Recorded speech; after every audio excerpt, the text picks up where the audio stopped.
If you are a language teacher, you've definitely asked yourself this, right? How do we actually get our students from knowing a few hundred words to the thousands they need to be truly fluent? It can feel like a total mystery. Well, today, we are going to crack that code. We're going to build a clear, data-driven formula for vocabulary, all based on the groundbreaking research of Paul Nation. So, here's how we're going to break it all down. First, we're going to set a really clear target.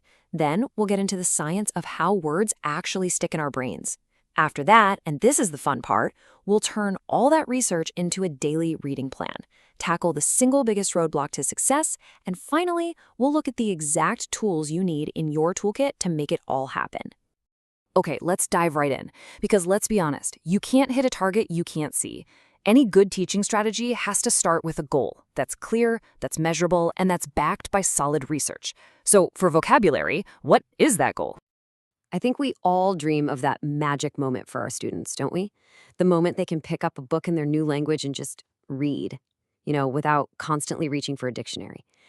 So how do they get there? Well, it's not magic. It's a process, a very systematic process. Here it is. This is the number. 9,000. And this isn't just pulled out of thin air.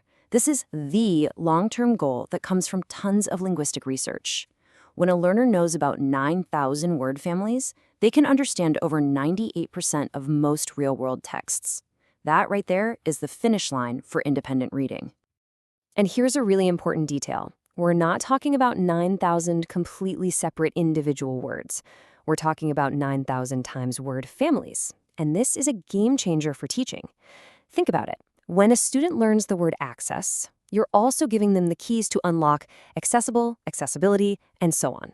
It's just a way more efficient way to build a huge vocabulary.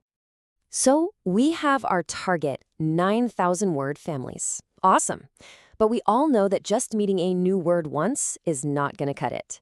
The next piece of our formula is all about understanding the power and the specific amount of repetition. And the magic number for this is 12. Yep, 12. On average, for a new word to have a really good chance of sticking in long-term memory, a student needs to see it, hear it, and use it about 12 times in a bunch of different ways. So why 12? Well, it's not about drilling flashcards 12 times in a row. It's about building a rich history with that word. A couple of those times might be looking it up in a dictionary. A few more might be trying to remember what it means without any help. And the rest are about seeing how it works in different kinds of sentences. That's how you get that really deep learning to happen. Okay, this is where it all gets real. This is where the theory actually hits the classroom floor. We've got our goal, 9,000 families. We've got our method, about 12 encounters. So what does this actually look like in terms of reading time for your students every single day? This table right here just breaks it all down beautifully. To learn that second 1,000 most common words, a student has to read about 200,000 words total. Now, I know, that sounds massive. But look at the column on the right. At a pretty normal reading speed, that's only about 7 minutes of reading a day. As they get better and move on to, say, the 5,000 words, that time goes up to about 33 minutes a day. And this chart really paints a picture of that commitment, doesn't it? Building a big vocabulary is definitely a marathon, not a sprint. And the training time has to increase as you go. The amount of effort it takes to learn those super advanced words at the 9,000 level is way more than what's needed for the second 1,000. Okay, I know what you're thinking. That 100-minute bar looks a little scary, right? But don't worry. The key thing to remember is that this is totally doable. Starting with just 7 or 10 minutes of silent reading in class, that builds a habit. It creates the foundation they need to scale up later on. It's all about building that momentum. All right, so we just need our students to read a certain amount each day. Simple, right? Well, not so fast. There is one massive, giant hurdle that we have to clear for any of this to actually work. You can't just hand a student any old book off the shelf. This number, this is the one that changes everything, 98%. For reading to actually be enjoyable and for it to work for learning new words, a student has to already know 98% of the words on the page. That's the golden rule.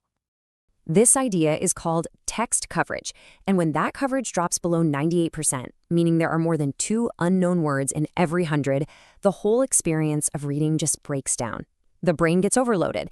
It stops reading for meaning and starts just struggling to decode. It becomes a frustrating chore, and that amazing incidental vocabulary learning we want, it just slams shut. Let's make this crystal clear with an example. Say you take an intermediate student, someone with a pretty good 5,000 word vocabulary, and you give them a classic novel. What happens? They will hit a wall of over 13 unknown words on every single page. That is not reading for pleasure. That's not learning. That is just plain work. So, if most authentic, real world books are just too hard for our learners, what's the answer?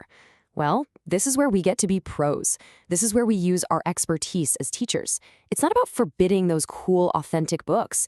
It's about building a bridge to get to them. And that means using the right tools. Here you go. This is your essential toolkit. For your beginner and early intermediate students, graded readers are absolutely non-negotiable. They are specifically written to control the vocabulary and guarantee you hit that 98% coverage. Then, to bridge that gap to real books, you've got mid-frequency readers, which are designed to carefully introduce those trickier words. And of course, technology is a huge help, with amazing tools that can analyze texts and offer super easy dictionary lookups. So what kinds of things should they be reading? This chart tells a really interesting story.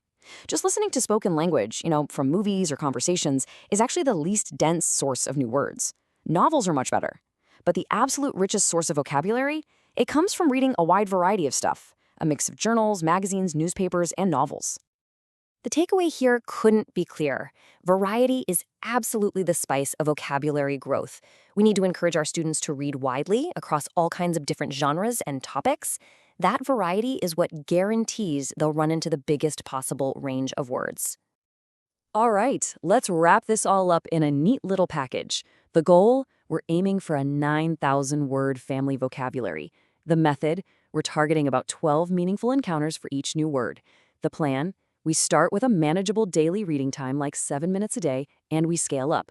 The golden rule: always, always, always ensure 98% text coverage.